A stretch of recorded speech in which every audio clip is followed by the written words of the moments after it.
buenas gatas, ¿cómo están? Estamos en otro video y ahora vamos a hacer un slime. Primero van a agarrar pues así el slime. A ver,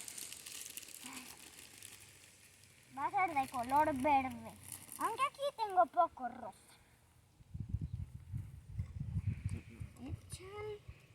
¿Qué es este palo aquí? Este otro. Luego agarran. Si tienen otro, el otro, pero es que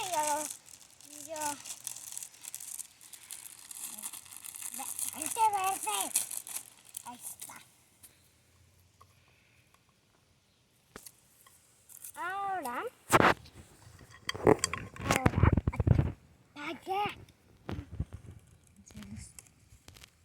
Agarran los brillitos.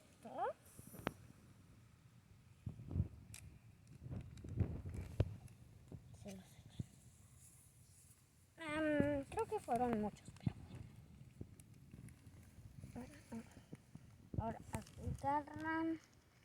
Pueden tener lo que sea, pero yo agarré estrellitas.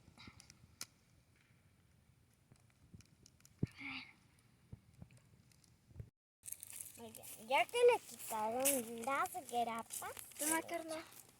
Ay, sí, cierto, Kiki. Ay, que se me olvidó. Las estrellitas. Ahí. Luego agarran los otros brillitos.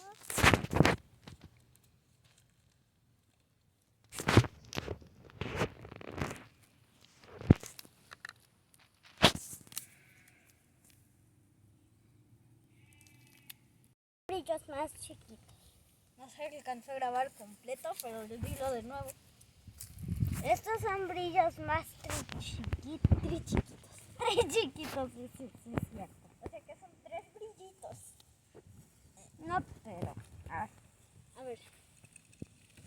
Pintura. Ay, ya tiene un montón. Vean. Ah, no, tenía una burbuja. Mejor échale como en...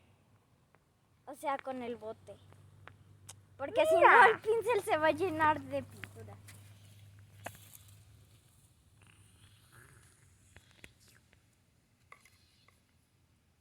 Listo. Bueno, luego vamos a hacer la siguiente parte. Adiós.